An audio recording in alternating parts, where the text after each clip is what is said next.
Good morning, I'm here for the meeting. Please come in. There's some good news that I want to share with you. I'm very delighted to tell you that our monthly sales have nearly doubled thanks to your marketing proposal. I'm over the moon with this result. Our business has faced many challenges about by big competitors, but you have come up with excellent solutions to these problems. I'm very impressed with everything you have done so far. Therefore, I'm going to consider giving you a promotion and make you head of marketing department.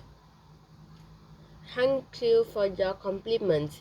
Actually, I was a little nervous when presenting my proposal. I wasn't so optimistic, but I thought I should do my best anyway. Things turned out really well though, and I couldn't be happier. Hold on. Is the head of the marketing department, Mr. Carly?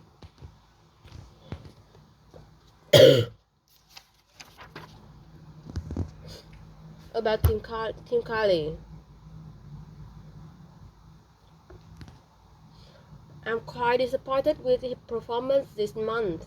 We are all aware that Tim has been going through a rough patch, but his recent behavior is unacceptable. He lost focus, is constantly late, and never gets his work done on time.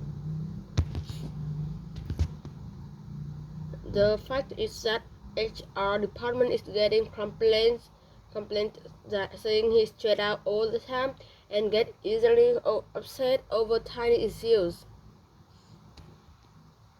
It's time he took a break from this position. I'm sorry to hear that. I think he's been feeling a bit depressed and I think a little strained because of his relationship problems. I heard he's broken up with his girlfriend. I see. But regardless of the problems he has in his personal life, it is unprofessional to act this way in a work environment. I understand that there's a problem with him. However, I don't believe my work is sufficient enough for a promotion just yet. I still have to learn a lot from Mr. Carly. Well, I certainly appreciate your mercy. I will take everything into consideration and let you know at a later date. Thank you very much.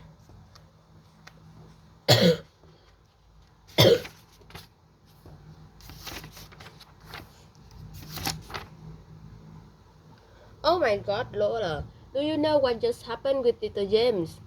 James, Lucy and Richardson? I have no idea. He was diagnosed with autism yesterday. The family pathologist told his parents James would have to take mood stabilizers for at least 2 years. For real? But he's only 7 years old.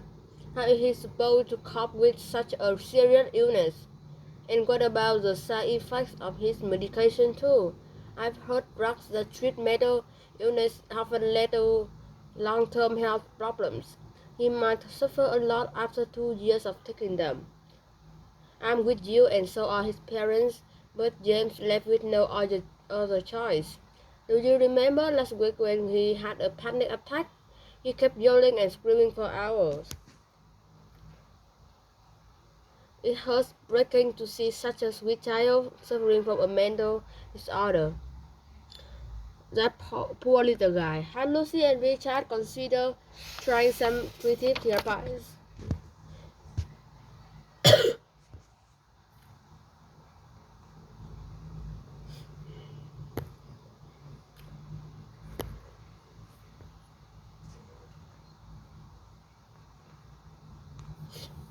I don't think so. They are still in shock after hearing the news. I was told that Richard doesn't want to believe that his son even has a mental illness, and has decided to hire another psychiatrist to take a look at his son's case. I can understand his reaction, but Lucy and Richard have to stay strong for their child. James must be feeling quite vulnerable right now and he needs his parents to be there for him. I agree. Mental health is as important as physical health. and we should never underestimate it.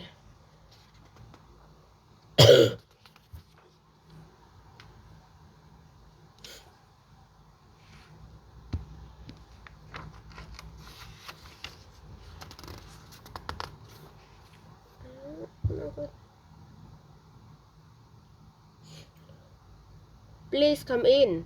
Oh, hello Kitty. Good morning, Dr. Amelia. Please take a seat. Can you tell me about you have you been feeling lately?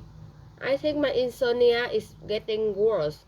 I can barely sleep for the past few nights. I see you've been experiencing symptoms of insomnia for the past 2 years. Is that correct? Have you been feeling stressed recently?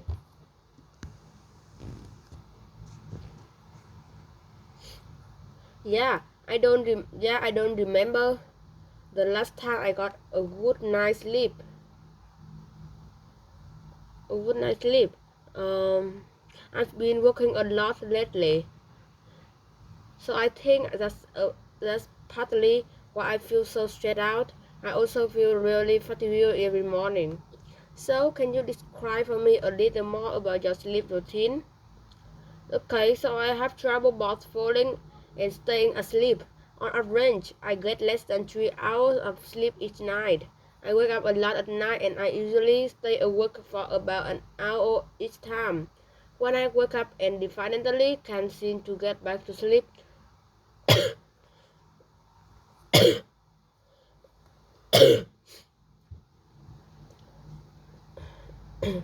wake for about an hour each time.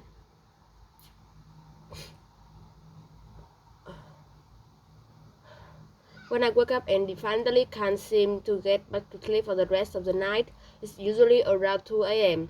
I'm not satisfied with what little sleep I'm getting at all.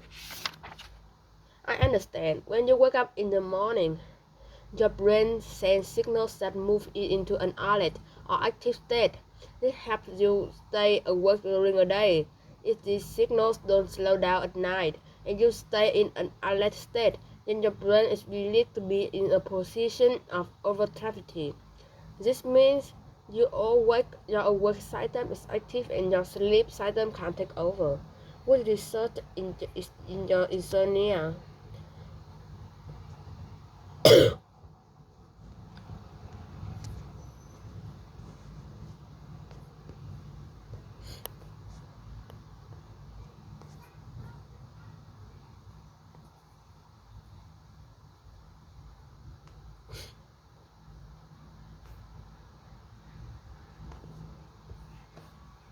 I see. I will write you out a prescription of something that will help you sleep. Please take this medicine daily and don't skip any meals. Avoid caffeine. Try to reduce your source of stress and relax your mind at night.